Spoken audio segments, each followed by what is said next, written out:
Good morning बच्चों। कल हमने सूरदास के पद पढ़ाए थे और हमने छः तक पढ़ा दिए थे, यानी 6 जो पद हैं सूरदास जी के वो पढ़ गए थे। ठीक है, आज हम 7वां पढ़ाएंगे।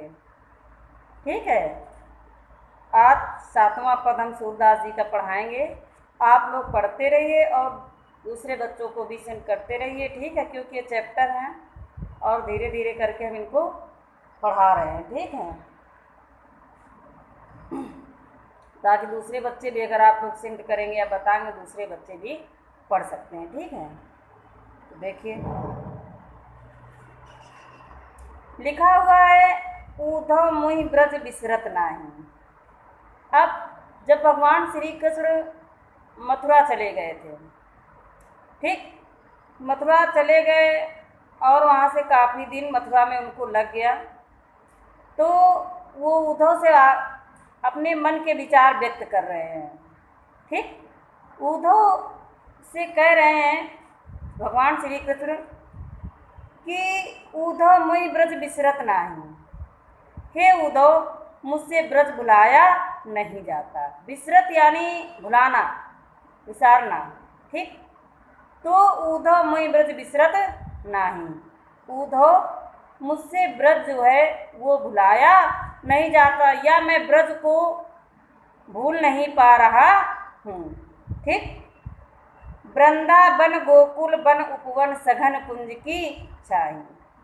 क्या क्या यानी ब्रज का क्या क्या चीज़ें हैं जो वो, यानी अर्थात भगवान श्री कृष्ण भूल नहीं पा रहे हैं। ठीक, देखिए क्या क्या, वृंदावन गोकुल वन उपवन, यानी ब्रज का वृंदावन।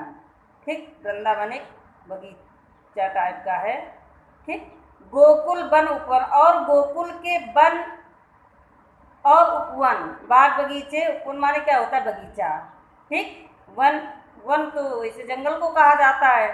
ठीक, तो वहाँ के जो पेड़ पौधे हैं वन के, और बाग बगीचे, वृंदावन गोकुल के वन उपवन, और सघन कुंज की छाई, और सघन कुंज और कुंज के पेड़ों की वो घनी छाया मुझसे भुलाई नहीं जाती है।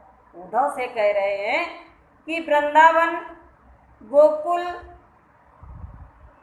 के वन और उपवन और वहाँ के घने कुंज के पेड़ों की छाया, ये सब मुझसे भुलाए नहीं जाते। आगे लिखा है, प्रातः समय माता जसमती और नंद देख सुख पावत। कहते प्रातः काल यानी सुबह होते ही माता यशोदा और नंद बाबा, प्रातः समय माता जसमती और नंद देख सुख पावत। प्रातः होते या सवेरा होते ही माता यशोदा और नंद बाबा को देखकर मुझे सुख का अनुभव होता था। यानी प्रातः होते ही यानी सवेरा होते ही माता यशोदा और नंद बाबा को देख करके का अनुभव होता था। माखन रोटी दही सजायो अतिहित साथ खाओ, और जो माता यशोदा और नंद बाबा जो है वो माखन रोटी दही सजायो, माखन रोटी, भगवान कृष्ण को जो है मक्खन बहुत पसंद था। भगवान श्री कृष्ण को मक्खन बहुत पसंद था, तो कहते हैं माखन रोटी दही सजायो। माता यशोदा माखन रोटी और दही को सजा करके अतिहित साथ अत्यंत प्रेम के साथ मुझे खिलाती थी। गोपी ग्वाल बाल संग खेलत सब दिन हसत सिरात। गोपी ग्वाल बाल संग खेलत, गोपी ग्वाल बालों के संग खेलते, सारे दिन हंसते रहते थे।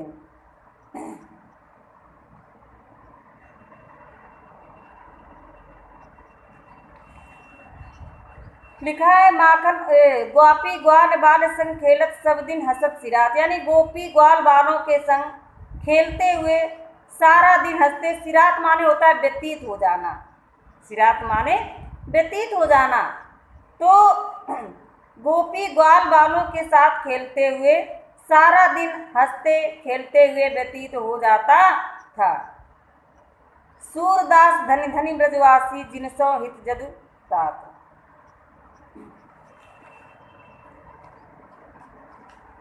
देखिए, जदुतात माने होता है श्री कृष्ण। सूरदास जी कहते हैं धनि धनि ब्रजवासी। सूरदास जी कहते हैं कि धन्य है ब्रजवासी। सूरदास जी कहते हैं कि धन्य है ब्रजवासी जिनसो हित जदुतात, जिनके हितैषी स्वयं भगवान श्री कृष्ण हैं। जिनसो हित जदुतात, ठीक। धन्य है वो ब्रजवासी जिनके हितैषी, यानी जिनका हित चाहने वाले स्वयं भगवान श्री कृष्ण हैं। आगे देखिए, ये था 7वां पद। कौन सा था? 7वां पद। 8वां देखिए, ऊधव मन न भये 10-20, एक हुतो सो गयो श्याम संग को और आधे ईस, इंद्री शिथिल भई केशव बिन ज्यों देही बिन शीस। ऊधव मन न भये 10-20।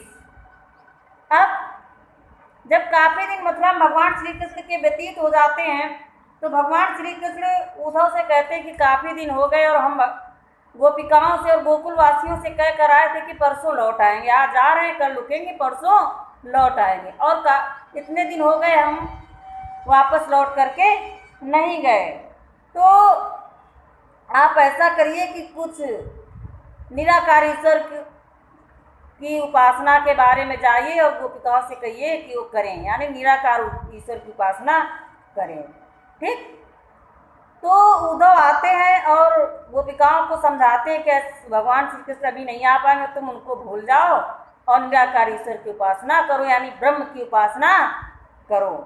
तो गोपिकाएं उनसे कहती हैं, प्रत्युत्तर में कहती हैं, उद्धव मन न भये 10-20।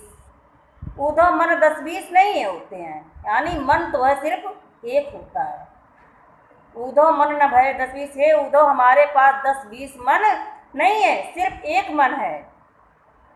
एक हुतो सो गयो श्याम संग को और आधे ईस, हमारे पास एक ही मन था जो श्याम के साथ चला गया, को और आधे ईस। अब उस ईश्वर की, निराकार ईश्वर यानी ब्रह्म की उपासना कौन करे या ईश्वर की उपासना कौन करे, यानी एक हुतो सो गयो श्याम संग को और आधे ईस, यानी कि हमारे पास हमारा एक मन था, 10-20 तो है नहीं, एक ही मन था, तो वो तो श्याम के साथ चला गया।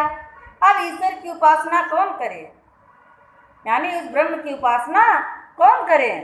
इंद्रिय शिथिल भई केशव बिन, केशव यहाँ पर भगवान श्री कृष्ण को कहा गया है।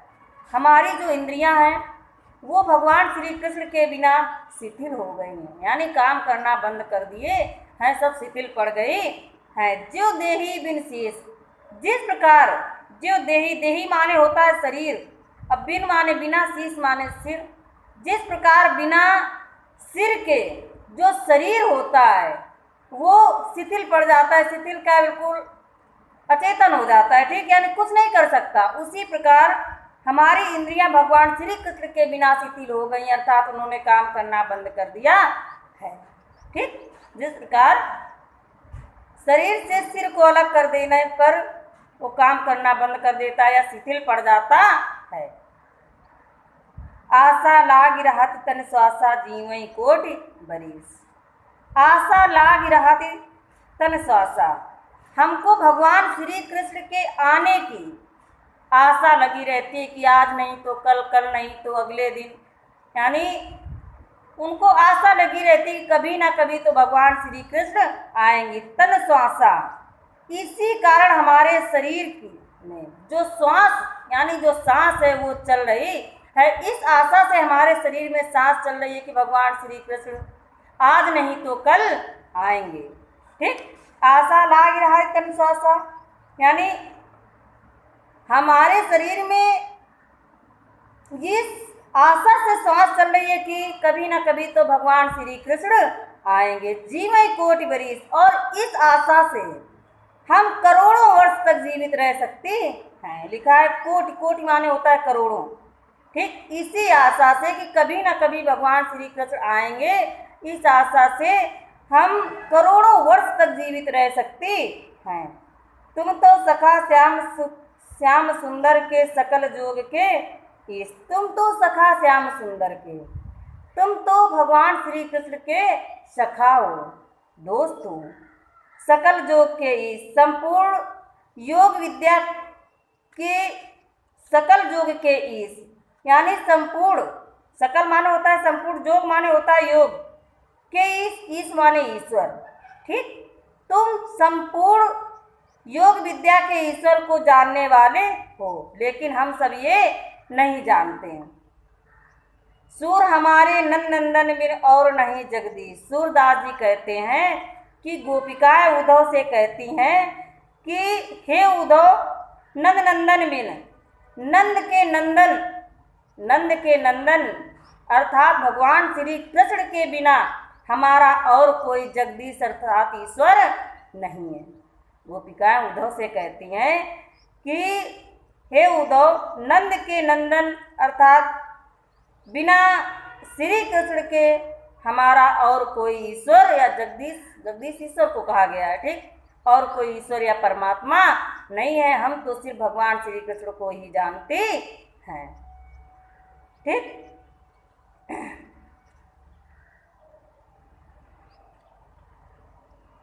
तो बच्चों ये आज हमने 2 पद पढ़ा है। ठीक है, आप लोग पढ़ते रहिएगा, अगर टाइम मिलता है, स्कूल खुलेगा तो इसके बाद फिर से पढ़ाया जाएगा। तब तक तो आपके पास जो व्यवस्था है उसके हिसाब से पढ़ते रहिए और दूसरों को भी सेंड करते रहिए ताकि और बच्चे भी इससे तैयारी कर सकें। तो आज के लिए इतना ही बच्चों। ठीक, आगे कल फिर हम पढ़ाएंगे। ठीक है ना, तो थैंक यू बच्चों।